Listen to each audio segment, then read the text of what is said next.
Sono d'accordo, questa è la 74esima festa dell'uva di Vò, che ha una peculiarità. L'idea è stata quella di iniziare a collaborare con il territorio, coinvolgendo altri comuni, Montegrotto Terme da un lato, Battaglia Terme, Due Carrare. Oggi è anche il 45esimo anniversario del Museo del Volo e dell'Aviazione, e quindi abbiamo onorato anche il territorio vicino con ben tre carri allegorici di uva destinati all'aviazione. I carri allegorici sono una tradizione che ci contraddistingue da 74 anni. Sono carri allegorici ricoperti di chicchi d'uva. Si inizia a progettare da gennaio-febbraio e si arriva fino alla notte fonda del giorno prima della sfilata ad attaccare tutti d'uva vera, per coronare quello che è il progetto di una intera.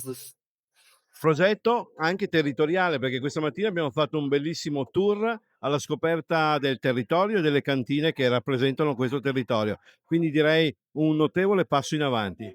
Sono d'accordo, abbiamo voluto decentrare la festa che comunque è qui in Piazza Liberazione, già nota 5 anni fa per tante dirette per la pandemia. Ricordiamo che voi è stata prima zona rossa e noi con l'esempio dei mastri carristi diamo evidenza di come una comunità può riunirsi e fare tante cose.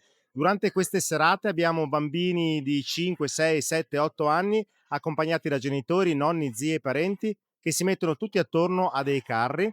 Abbiamo qui le reginette dell'uva che portano il palio della festa dell'uva e riescono in qualche modo a essere protagonisti anche loro di quello che è il nostro territorio. Coinvolgere il territorio è parte integrante dell'obiettivo di Vo e abbiamo fatto un tour attraverso un trenino che ha fatto visita a 5 diverse cantine, anche uscendo fuori dal territorio perché una cantina era nel comune di Cinto Euganeo e l'obiettivo è quello di far vedere il territorio, far vedere questo che rappresenta, è stata decretata l'anno scorso territorio biosfera UNESCO, quindi un patrimonio dell'umanità. Ne siamo orgogliosi e vogliamo rappresentarlo al meglio.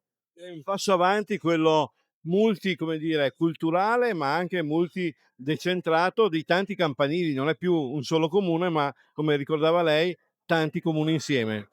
Non è facile, anche se siamo all'interno del parco regionale dei Colli Euganei, ogni amministrazione, diciamo, ha 5 anni per amministrare e quando c'è un cambio di guardia, talvolta cambiano le idee. L'obiettivo è dare un senso comune, evitare che i cartelli che separano un comune dall'altro ci dividano, ma cercare di intessere un filo unico conduttore. Peraltro quest'anno abbiamo siglato un patto, un protocollo con il Molise e la Campania. Esistono altre due feste dell'uva molto simili alle nostre, così distanti, che non conoscevamo e loro non conoscevano noi. Nel giro di pochi mesi li abbiamo scoperti, li abbiamo incontrati al Vinitaly, li abbiamo visitati settimana scorsa alle loro feste dell'uva. Stessa caratteristica, attaccare chicco per chicco, e la sorpresa è quella che oggi a Vo abbiamo 20 rappresentanti del Molise, quindi il turismo interregionale fa parte dell'obiettivo raggiunto in pochissimi mesi. Abbiamo voglia di visitare posti belli e l'Italia è piena.